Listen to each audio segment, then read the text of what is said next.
হ্যাঁ রে, লালন কবে হাসপাতাল থেকে ফিরবে? দিদা। আরে বাবা ফুলঝুরি, তোর সঙ্গে আমার তো দেখাই হবে না ভেবেছিলাম। তোর তো কাল না পরশু বিয়ে, না? আরে কি ব্যাপার, ব্যাগ ফ্যাগ নিয়ে কি ব্যাপার? গন্ডগোলটা করে ফেলেছিস তো ফুলঝুরি? আমি তোর বড় মামুর কাছ থেকে সব শুনেছি। লালনের অ্যাক্সিডেন্টের খবর পেয়ে তুই চলে গেছিলি, বরপক্ষের সঙ্গে কথা বলে নিসনি? ফুলঝুরি, ফুলঝুরি, ফুলঝুরি এসেছে। এদিকে এদিকে, সামনে সামনে দেখো, ফুলঝুরি এসেছে, ফুলঝুরি এসেছে। তুই আমাদের বাড়িতে থাকবি ফুলঝুরি? হ্যাঁ থাক থাক ফুলঝুরি, তুই আমাদের বাড়িতেই থাক। তুই আমাদের বাড়িতেই থাক, খুব মজা হবে। বলছি আমাকে তো কেউ কথাই বলতে দিচ্ছে না। বল না বল, আমরা তো খুব চিন্তায় আছি রে। আমি তো সেদিন দেখে শুনে এলাম, তারপর তোর কি হলো না হলো কিছুই জানি না। কিরে তুই ব্যাগপত্র নিয়ে চলে এসেছিস কেন আমাদের বাড়িতে? বিয়েটা কেচে গেছে?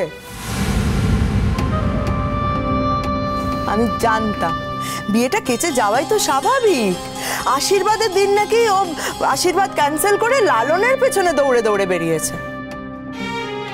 স্বাভাবিক, ছেলের বাড়ির মনে, ছেলের মনে সন্দেহ জেগেছে ফুলঝুরির আচার আচরণে। আমাকে তো এখনো কেউ কথাই বলতে দিচ্ছে না। ও দিদা,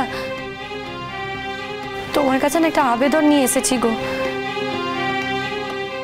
বলছি কটা দিন তোমাদের বাড়িতে একটু আমাকে রাত্রির বেলা থাকতে দেবে? আমার বাবা না আমাকে বাড়িতে থাকতেই দিচ্ছে না।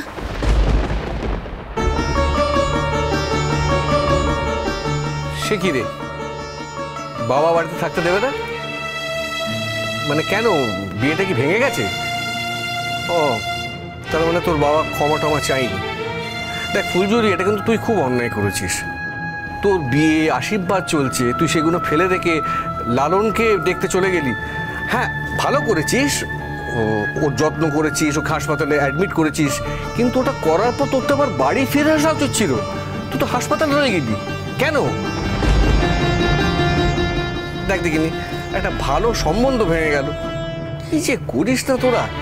দেখো মেজো মামু, তোমাদের কাছে যেটা ভালো সেটা আমার কাছে ভালো নাও হতে পারে। তাহলে ভালোই যখন নয়, তাহলে সম্বন্ধটাতে রাজি কেন হয়েছিলিস তুই? রাজি হয়েছিলাম বাপ মার কথা ভেবে। লোকটার পয়সা আছে, যে বলেছিল বাপ মাকে আর বস্তিতে রাখবে না, বস্তি থেকে উঠিয়ে নিয়ে যাবে। আর বাপ মা সম্বন্ধটা করেছিল, ভেবেছিল আমার বিয়ে হয়ে গেলে ওদের জীবন ফিরে আসবে। সেই জন্যই আমি বিয়েতে রাজি হয়েছিলাম। তো রাজি যখন হলি, তাহলে বিয়েটা ভাঙলি কেন? বিয়েটা আমি ভাঙিনি গো, বিয়েটা ওরাই ভেঙেছে। আসলে আমাকে অনেকগুলো শর্ত দিয়েছিল, সেই শর্ত আমি মানতে চাইনি। সে আবার কি শর্ত? কিসের শর্ত? সেসব কথা বাদ দাও এখন দিদা। তুমি শুধু বলো যে তুমি আমাকে তোমাদের বাড়িতে থাকতে দেবে কিনা। দেখো, তা না হলে তো আমাকে সেন্টারে নাম লেখাতে হবে। যে কদিন কাজ না পাবো, আমি জানি না আমি কোথায় থাকবো। দিদা বলছি, যে কদিন কাজ না পাবো তোমাদের বাড়িতে একটু থাকতে দেবে গো। ফুলঝুরি, তুই তো এই বাড়িতেই কাজ করতিস। হ্যাঁ, তোর বিয়েটা ভেঙে গেছে সেটা একটা অন্য ব্যাপার, কিন্তু তাই বলে তোর কাজটা চলে যাবে কেন? হ্যাঁ এক্স্যাক্টলি, আগে যেরকম আমাদের বাড়িতে কাজ করতিস এখনো তাই করবি। সকালবেলা কাজ করতে আসবি, সারাদিন থাকবি, কাজ করবি, সন্ধ্যাবেলা চলে যাবি। সেরকম হলে এখন ও তো রাত করার দরকার নেই, সন্ধ্যে সন্ধ্যে বাড়ি চলে যাবে। আরে বাবা, ও তো তা বলছে না, ও বলছে রাতে এখানে থাকবে। মা, ফুলঝুরি এ বাড়িতে থাকতে চাই বললি তো আর হবে না। এই বাড়ির তো একটা লিমিট থাকে না লোকজন থাকার। এমনিতেই যারা থাকে তাদেরই থাকার জায়গা থাকে না অর্ধেক সময়, তারপর এক্সট্রা লোক এই বাড়িতে কি করে থাকবে? মা কি গো ফুলঝুরি দি, ভাবলাম তোমার বিয়ের ভোজটা খাবো, বিয়েটাই তো বাতিল হয়ে গেল। দার ভোজ যদি খাওয়ারই থাকে তোমাকে এমনি খাবো কাবুল দাদা, তার জন্য তো বের কোনো দরকার নেই। দাঁড়া দাঁড়া কাবুল দাঁড়া, বলছি ও তো মার সঙ্গেও থেকে যেতে পারে। খবরদার না, কে আমার ঘরে থাকবে? আমার অসুবিধা হবে। না ফুলঝুরি থাকতে চাইছে, বোধহয় বাড়ির সঙ্গে কোনো ঝামেলা হয়েছে। ওই কদিনের তো ব্যাপার, দেখবে ওই দুদিন পরে এসে বাবা নিয়ে চলে যাবে। দু একদিনের মামলাই ভাবে মনে হয় আর কি। তাই বলছিলাম ও যদি তোমাদের ঘরে একটু থেকে যায়। কখনো না, বৌদির ঘরে তো আমি থাকি। ওই গ্যাটাগেটি করে তিনজন একসঙ্গে থাকতে পারবো না এক ঘরে। তাছাড়া মালিক আর কাজের লোক একসঙ্গে এক ঘরে শোবে, কখনো না, আমি থাকতে পারবো না। সে কথা কোথায় বললাম পিসিমা, বলছি যে ও মাটিতে একটা বিছানা করেও তো শুয়ে পড়তে পারে। হ্যাঁ গো বিশ্রামী, আমাকে একটুখানি জায়গা দিলেই হবে গো, বেশি জায়গা লাগবে না। রাত্রিটুকু কোনো রকমের ঘুমিয়ে কাটিয়ে দেবো, তোমাদের পায়ের কাছে একটা চাদর পেতে নয় শুয়ে যাব। বিরক্ত করবো না তোমাদের। আমি তো বলছি না না। থামো। হ্যাঁ থাকবি থাকবি, মাটিতে একটা কিছু বিশেষ হয়ে পড়বি, কি আছে? এটা আবার কার কি অসুবিধা হবে? আমার অসুবিধে বৌদি, আমার অসুবিধে। তুমি যদি সব ব্যাপারে গায়ের করো তাহলে তো এই বাড়িতে আমার থাকাই যাবে না। আর শোনো, বাড়িতে শুধু তোমার একার না, এই বাড়িতে আমারও ভাগ আছে। আর একটা কথা, আমি ওর সঙ্গে এক ঘরে রাতে থাকতে পারবো না, বলে দিলাম।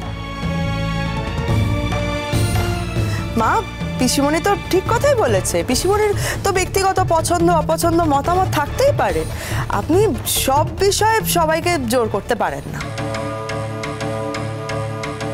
এটা তুমি কি বলছো মেজো বৌদি? এ বাড়িতে পিসিমার যেমন মতামত আছে, একইভাবে মারও মতামত আছে। সে মতামতের গুরুত্ব আমাদের দেওয়া উচিত। যদি এই বাড়িতে পিসিমার অধিকার থাকে তবে মায়ের অধিকার আছে। হ্যাঁ, মার পিসিমা যদি এক ঘরে থাকে তবে সেই ঘরে দুজনের সমান অধিকার বর্তায়। তাই পিসিমার মতামতের গুরুত্ব থাকলে মায়ের মতামতের গুরুত্ব থাকবে না? এটা তুমি কি বলছো মেজো বৌদি? বুলেট, আমি না একটা জিনিস বুঝতে পারছি না, বাড়িতে কাজের লোকের থাকা নিয়ে এত যুক্তি তর্ক মিটিং এর প্রয়োজনটা কি বলতো? আমাদের বাড়িতে রাত্রিবেলা কোনো কাজের লোকের দরকার পড়ে না, ব্যাস। আচ্ছা ঠিক আছে ঠিক আছে, ওর মামি আর মিনির সঙ্গে থেকে যাবে। আমি অন্য ঘরে থাকবো, তাতে আশা করি কারো কোনো অসুবিধা হবে না।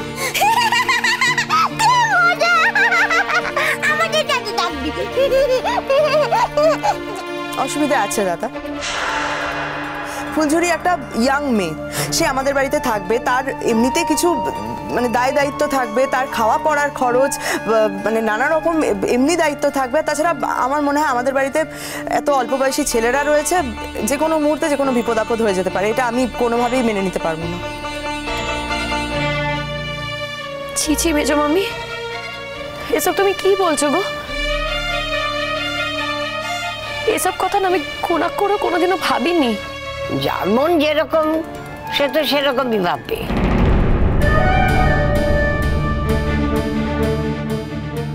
বাড়ির ছেলে পুলেদের অবিশ্বাস করছে।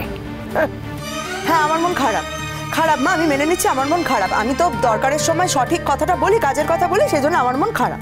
আচ্ছা যাকে যাক, তুমি একটু চুপ কর। ও যদি কয়েকদিন বড় বৌদির কাছে থাকতে চায় তো থাকুক, কিন্তু পার্মানেন্টলি ওর দায়িত্ব নেওয়া তো সম্ভব নয়। কারণ ফ্যামিলিতে এতজন লোক, তাদের দায়িত্ব নিয়ে আরেকজনের বাড়তি দায়িত্বটা। আচ্ছা ঠিক আছে, সামনে তো তানের বিয়ে, তানের বিয়ে অবধি তুই থেকে যা, তারপর একটা ভেবে ঠিক করা যাবে। হ্যাঁ, বাহ, চমৎকার মেজদা। তানের বিয়ে অবধি ওকে দরকার আছে, তাই ও তানের বিয়ে অবধি থাকবে। তারপর দরকার নেই ওকে, তাই ওকে চলে যেতে হবে। কি চমৎকার কথা তোমার।